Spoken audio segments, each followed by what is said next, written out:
What's up, Diecast collectors? This is OBB, the Diecast news guy, bringing you guys with another NASCAR Diecast review for 2020. Well, it's 2021, but you know what I mean. It's a 2020 NASCAR Diecast review. Today is going to be on a really cool car that I picked up once again from GP Diecast on eBay. Check them out in the link to the description down below. Very cool and up-and-coming newest member to the Diecast dealer places that I recommend checking out for the online stores. But today is going to be on William Byron's 2020 Liberty, not Liberty Mutual, Liberty University, Patriotic Chevrolet Camaro ZL1 400 Motorsports. Holy crap, guys. What a beautiful, beautiful patriotic car that we got right here from William Byron. I mean, after, 2019, we did not got a patriotic car released from William Byron. Well, we did, but it got canceled, and we had the freaking monstrosity from 2018 with the WLS car, but, PTC, you know what I mean. We'll get to that some bitch in a second, so probably expect a nice little mini rant about that later in this video, but what a beautiful diecast this is, man. I mean, goodness gracious, the box ain't really too much special, but this paint scheme, it is something else, man. And this metallic finish, where that blue is, woo! I am already excited to go ahead and open up this bad boy. So let's go ahead and take a closer look and unbox this bad boy of the William Byron 2020 Liberty University Patriotic Car. Alrighty, guys, we got this diecast out of its box, and my goodness gracious, definitely you can see those beautiful stars and stripes right, right as soon as you unbox this bad boy. This thing really pops and really knocks your socks out. I mean, heck, this will probably, I'm really curious to see what the 2021 Liberty Patriotic design is going to look like for this year. I mean, you could definitely see some, I mean, I wouldn't say this is really his 2021 scheme, but you could definitely see some resemblance, not a lot, but you can kind of see where they got the 2021 scheme just a little bit. Just a little bit. I mean, if you just remove all the stars, then maybe you can see it.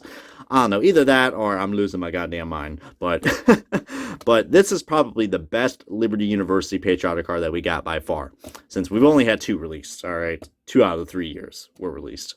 But pretty cool to finally get this car in the Gold Series. So that is pretty cool. That's a first for William Byron, having his Patriotic car in the Gold Series. I mean, but this is just beautiful, man. The nice red and white stripes and the white stars and this metallic blue.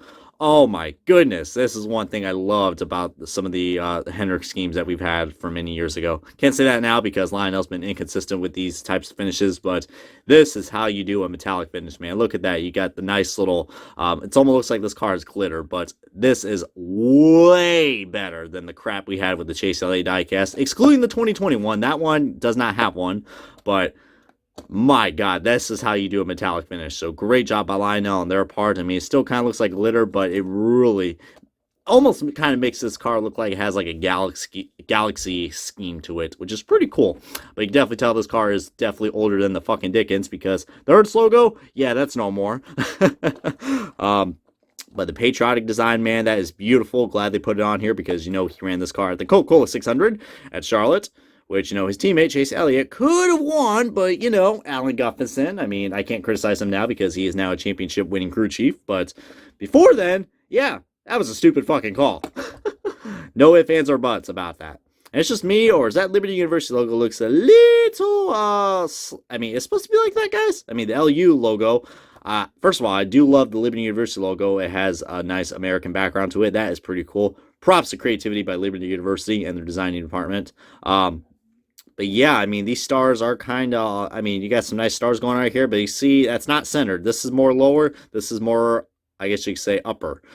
Liberty University logo looks like it's almost touching the headlights, and that's kind of bugging me. I don't know if that's normal or not, but that just doesn't look right. I feel like there shouldn't be a gap right there. So, logo placement gets a damn F, that's for certain. Really interesting design choice with all these stars. They really went nuts with all these stars. And, you know, it doesn't look too bad, but, you know, you can never have too much stars on your patriotic paint scheme. And then right here, guys, we got a nice little, kind of almost looks like, it looks like the Texas flag a little bit, if you catching my grind. I mean, sure, you know, Diecast Buffet will agree on that since he's from Texas. But, goodness gracious, right here, guys, look at this. Part of the Liberty L right there is literally, looks like you got fucking kamikaze and just, you know, shoot, decapitated, and then part of its remains are like right there. Hate to be graphic, but that's what it looks like, and I don't think I can remove that shit. So that right there is just wonderful, wonderful decaling job from Lionel Racing. I mean, these things are going to be $1 more this year, so get ready for some more screw-ups, and we got to pay more crap for this kind of crap. Whatever. We got George Rogers on the back. Fun fact, my middle name is George, so Byron, which is close to my name.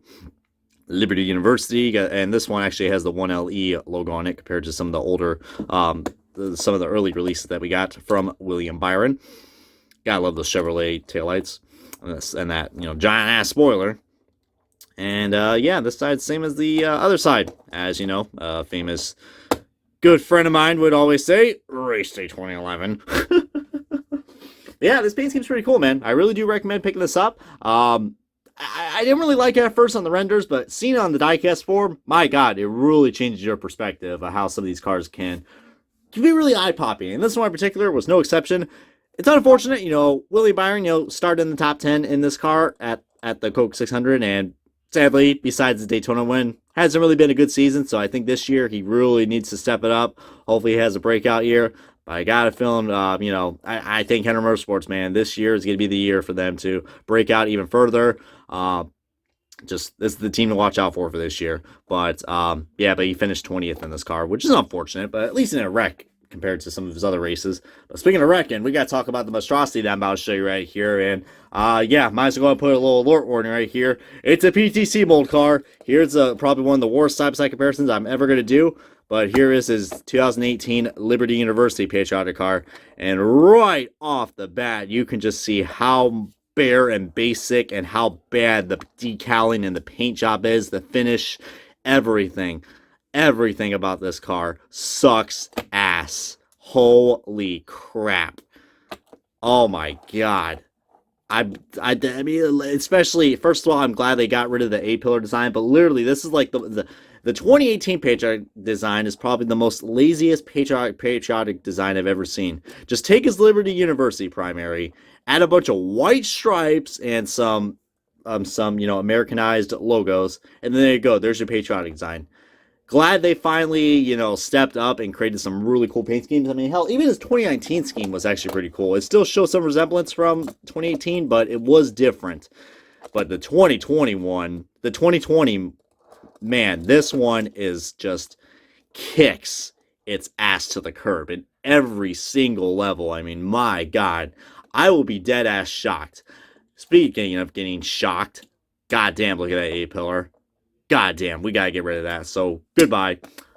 If you guys, I'm gonna be surprised if there's at least one person that will pick the 2018 variant over this. I'll be surprised. Maybe you'll be trolling with me, but goodness gracious, man. That will bug the shit out of me. But, yeah, like I said, man, probably the best Liberty University patriotic design, and probably, in my opinion, the best Liberty University scheme that we got so far. And depending if his 2021 scheme will be made, which probably will, but we'll see. That's going to be another good looking car as well. Can't really say the same thing with his Exalted car for this year. That one definitely I have some mixed feelings about, but we'll see how that goes. But anyways, guys, hope you guys enjoyed this diecast review of the William Byron 2020 Liberty University Patriotic Chevrolet Camaro ZL1 1LE 400 Motorsports. Comment, like, subscribe, and this has been OBB, the Diecast News Guy. I will catch you guys on another diecast review very soon.